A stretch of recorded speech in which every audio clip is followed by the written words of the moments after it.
उत्तराखंड के मुख्यमंत्री के रूप में पुष्कर सिंह धामी के दूसरे कार्यकाल के 100 दिन पूरे हो रहे हैं। इन 100 दिनों में मुख्यमंत्री ने ऐसे कई फैसले लिए जिससे और मुख्यमंत्रियों की तुलना में धामी की कार्यशैली में बहुत अंतर दिखा है। खास बात यह भी है कि उनकी छवि युवा राजनीतिज्ञ के रूप में उभर रही है। पहले कार्यकाल में कहा जा रहा था कि धामी युवा हैं, उनसे सरकार संभलेगी या नहीं, लेकिन अपने 100 दिन के कार्यकाल में धामी ने केंद्र और राज्य की जन कल्याणकारी योजनाओं को भी बेहतर ढंग से लागू किया और उत्तराखंड में विकास कार्यों का नया आयाम लिखे।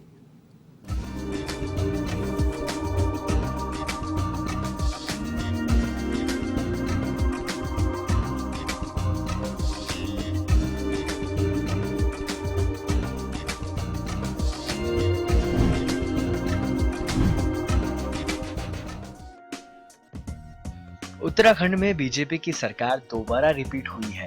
3 जुलाई 2021 को पुष्कर सिंह धामी को बीजेपी के सीएम पद के लिए चुना गया था, जिसके बाद उत्तराखंड के 10वें मुख्यमंत्री के रूप में धामी ने पहली सरकार यानी विधानसभा चुनाव से कुछ दिन पहले शपथ ली थी।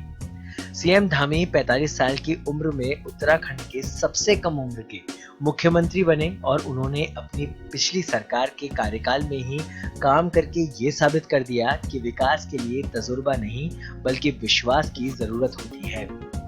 धामी ने फिर 23 मार्च 2022 को दूसरे कार्यकाल में मुख्यमंत्री पद की जिम्मेदारी संभाली और उत्तराखंड वासियों के लिए कई ऐलान करना शुरू कर दिए और जिन्हें पूरा भी किया गया है। प्रदेश की बागडोर संभालते ही सीएम धामी ने यूनिफॉर्म सिविल कोड के लिए कमेटी का गठन किया और भ्रष्टाचार पर रोक लगाने के लिए 1064 हेल्पलाइन सेवा शुरू की। 1.84 लाख अंत्योदय परिवारों को साल में 3 सिलेंडर उपलब्ध करवाने के लिए आदेश जारी किए। इतना ही नहीं, वृद्धावस्था, विधवा और दिव्यांगजन पेंशन की राशि को भी बढ़ाया गया। पर्यावरण मित्रों का एक दिन का मानदेय बढ़ाकर 500 रुपए कर दिया गया है। वहीं शिक्षा मित्रों का मासिक मानदेय 20,000 कर दिया गया। उत्तराखंड सरकार शहीद सैनिकों के परिवारों के एक सदस्य को सरकारी नौकरी में समायोजित कर रही है। वहीं स्वतंत्रता संग्राम सेनानी और उनकी विधवाओं की पेंशन 21,000 से बढ़ाकर 25,000 कर दी गई है। संघ लोक सेवा आयोग, एनडीए, सीडीएस एवं उनके समकक्ष लिखित परीक्षा पास करने वाले अभ्यर्थी को साक्षात्कार की तैयारी के लिए 50,000 की वित्तीय सहायता दे रही है। ऑनलाइन पढ़ाई को और सुगम बनाने के लिए राज्य के राजकीय स्कूलों के कक्षा 10 और 12 के छात्र छात्राओं को टैबलेट उपलब्ध कराना शुरू कर दिया है। राज्य में 189 अटल उत्कृष्ट विद्यालयों का संचालन शुरू हो चुका है। उत्तराखंड सरकार ने राज्य में मुख्यमंत्री महालक्ष्मी योजना की शुरुआत की।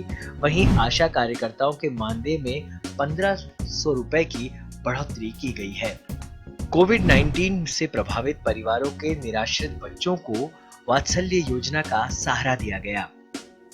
100 दिनों में हमने प्रयास किया है। हमने समर्पण, प्रयास और संकल्प तीनों को लेकर हम आगे बढ़ रहे हैं और इस आधार पर 2025 के लिए हमने सभी विभागों को योजना बनाने के लिए कहा है कि 100 दिनों में एक जो फाउंडेशन हमने तैयार की है, कुछ हमने फैसले लिए हैं जिसमें समान नागरिक संहिता पर हमने फैसला लिया है, 3 सिलेंडर मुफ्त में देने पर हमने फैसला लिया है।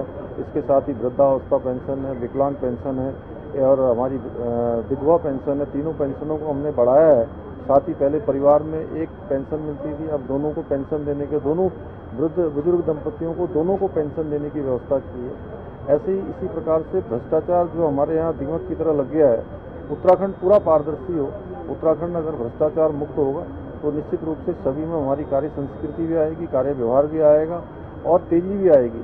तो उसके लिए हमने सरलीकरण, समाधान और निस्तारण की जो एक हमारा मंत्र है, उस मंत्र के आधार पर हम लोगों ने आगे बढ़ने का एक फाउंडेशन तैयार किया है। उसके आधार पर हम लगातार आगे बढ़ रहे हैं। 23 मार्च को जब मुख्यमंत्री धामी ने शपथ ली थी, तब शपथ के साथ ही बीजेपी संगठन और सरकार द्वारा 100 दिन का टारगेट भी तय कर दिया गया था। लिहाजा अब सरकार के कामकाज का रिपोर्ट कार्ड भी चेक किए जाने का समय आ गया है। धामी कैबिनेट के सभी मंत्रियों का दावा है कि उन्होंने तय टारगेट के मुताबिक सफलता हासिल की है और कहा कि ये 100 दिन सफलता के 100 दिन है। इन 100 दिनों में हमने कई योजनाओं को विस्तार दिया है। प्रदेश की जनता का आभार करना चाहता हूं कि जिन्होंने एक बार फिर हमें सेवा करने का मौका दिया और माननीय बसंत सिंह धामी जी ने मंत्री बनने के बाद सभी मंत्रियों को लक्ष्य दिए थे। 30 तारीख को हमारे 100 दिन पूरे हो रहे हैं और अपने अपने भागों में मंत्रियों ने पूरी मेहनत करके काम किया और 30 तारीख को उनमें से कुछ योजनाओं का शिलान्यास, जैसे उदाहरण के लिए मेरे यहाँ पर सैनिक कल्याण है, 2 सैनिक विश्राम गृहों का शिलान्यास गोपेश्वर और टनकपुर में मुख्यमंत्री जी कमलों द्वारा हो रहा है। प्रधानमंत्री आवास में 5,000 लोगों को प्रधानमंत्री ग्रामीण आवास देने जा रहे हैं, जिसमें 50 लोगों को हम सिंबॉलिक यहाँ पर देंगे और बाकियों को वीडियो कॉन्फ्रेंसिंग के माध्यम से जोड़ा जाएगा। इसी प्रकार कौशल विकास के माध्यम से जिन लोगों को रोजगार मिल रहा है उनके नियुक्ति पत्र दिए जाएंगे। मुख्यमंत्री हनीग्राम योजना हम शुरू कर रहे हैं क्योंकि इसमें बहुत संभावनाएं हैं। उसमें एक गांव कुमाऊं का और एक गढ़वाल का, उसकी शुरुआत हम करने जा रहे हैं। इसी प्रकार एग्रीकल्चर हॉर्टिकल्चर में बहुत संभावनाएं हैं। हम अपना विजन डॉक्यूमेंट कि 5 साल के अंदर हॉर्टिकल्चर एग्रीकल्चर में हम क्या करने जा रहे हैं, उसका विजन डॉक्यूमेंट हम यहाँ पे करेंगे और आने वाले टाइम में हम एक लक्ष्य निर्धारित कर रहे हैं कि 5 साल के अंदर हम जो हमारे उत्पाद हैं, चाहे सेब के एप्पल के क्षेत्र में हो, चाहे मिलेट्स के क्षेत्र में हो, चाहे कीवी में, अपने उत्पाद को हम दुगने से अधिक करेंगे। ये लक्ष्य रखकर हम काम कर रहे हैं। देखिए, सरकार को 30 जून तक हमें 100 दिन होने वाले हैं और ये 100 दिन निश्चित रूप से मैं अपने माननीय मुख्यमंत्री जी को बहुत बधाई दे रहा हूँ। जनता का आशीर्वाद मिला और जिस प्रकार से इस 100 दिन के अंदर माननीय मुख्यमंत्री जी चंपावत का उपचुनाव और ऐसे रिजल्ट के साथ हमें आए कि जिसे कह सकते भूतो न भविष्यति, न कभी पहले ऐसा रिजल्ट आया, न कभी आने की संभावना है। तो सबसे बड़ी बात तो यही है और चूँकि ये आप कहेंगे व्यक्तिगत है तो हम सरकार के रूप में कहेंगे कि हमने सरकार के रूप में इस 100 दिन के अंदर पारदर्शिता से सरकार चलाई और सरकार जिस प्रकार से अंतिम छोर तक बैठे व्यक्ति की चिंता कर रही है।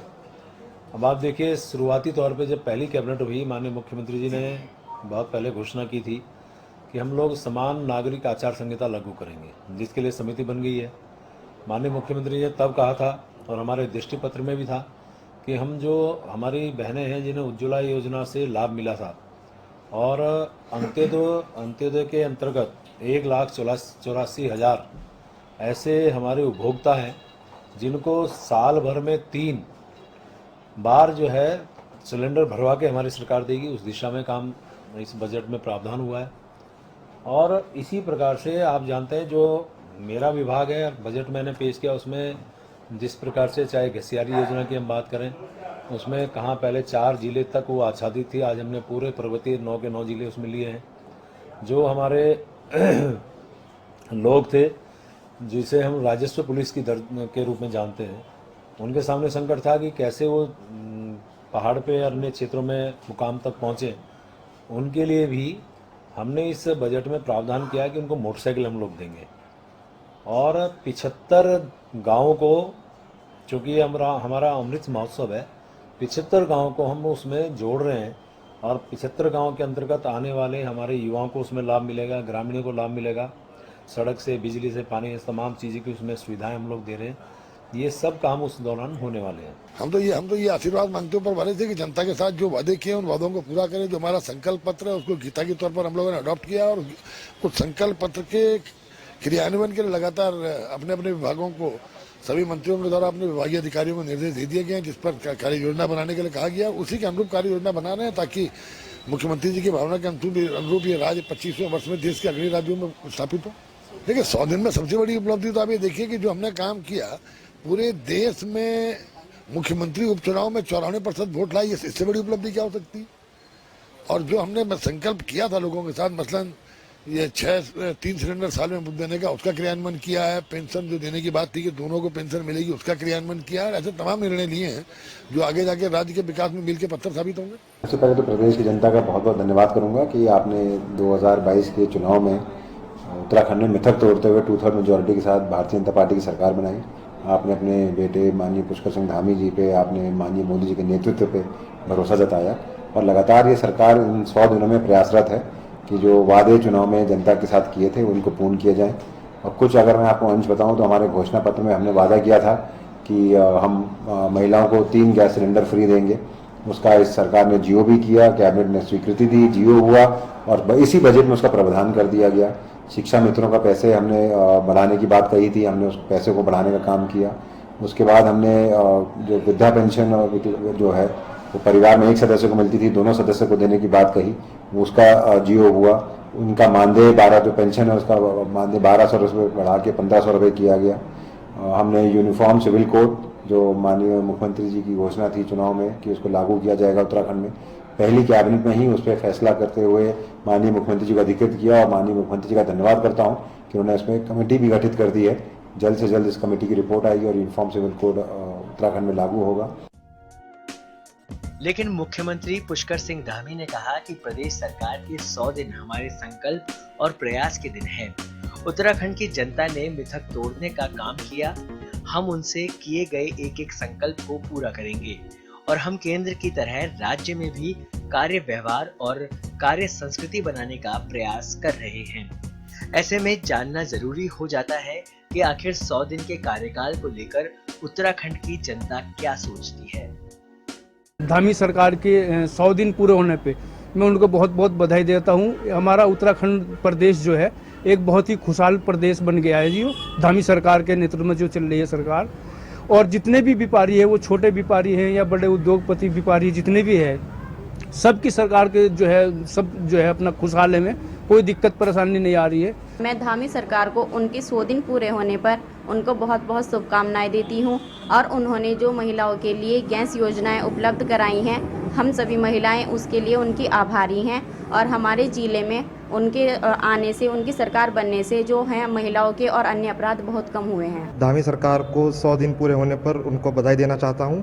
उन्होंने युवाओं के लिए रोजगार के अवसर खोले हैं और कॉमन सिविल कोड लागू करने के लिए वो बधाई के पात्र हैं। मुख्यमंत्री हमारे जो हैं धामी जी, उनके 100 दिन पूरे हो चुके हैं और काफ़ी अच्छे ये 100 दिन जो हैं अभी तक का, मतलब क्योंकि यूथ हैं और यूथ के लिए उन्होंने काफ़ी नए डिसीजन लिए हैं और एक डिसीजन मेकर हमें एक सीएम चाहिए था कि जो तुरंत निर्णय ले।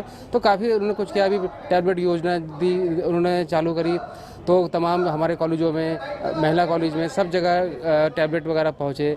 अब बच्चों के पढ़ाई के लिए उन्होंने सोचा, नए कोर्सेज अभी एप्लीकेशन की बात चल रही है कि नए कोर्सेज यहाँ शुरू करेंगे। फैकल्टियों की बात चल रही है कि नई फैकल्टी रिक्रूट होगी। जिस तरीके से धामी जी एक चुनाव जीते हैं उत्तराखंड में और उन्हें 100 दिन पूरे हुए हैं ये चुनाव जीतने के लिए, और उनके अंदर जो उत्साह से काम कर रहे हैं, नए मुख्यमंत्री दोबारा बनने के बाद बहुत अच्छा काम कर रहे हैं। उत्तराखंड में उन्होंने छात्रों को टैबलेट्स दिए हैं, वृद्धाओं के पेंशन बढ़ाई है। उस सब के लिए धामी जी और उनकी टीम को बहुत बहुत बधाई। निश्चित तौर पर देखिए कि एक सराहनीय कार्य किया है प्रदेश की धामी सरकार ने कि युवाओं के लिए रोजगार के अवसर खोले हैं। और क्या कहते हैं, बहुत बड़ी बात है कि कॉमन सिविल कोड लागू करने वाले पहला राज्य, मेरे ख्याल से पहला राज्य बना है उत्तराखंड। इसके लिए धामी सरकार, निश्चित तौर पर धामी सरकार युवा सरकार, जो युवाओं के लिए रोजगार के अवसर खोले और कॉमन सिविल कोड लागू किया, निश्चित तौर से बधाई के पात्र हैं। कार्यकाल काफ़ी अच्छा रहा है। नई नई योजना आ रही है, नई नई योजना प्रदेश में आएंगी तो रोजगार भी मिलेगा, बाजार में पैसा आएगा और उससे जो है जब प्रदेश उन्नति करेगा तो उससे काफ़ी फर्क पड़ेगा।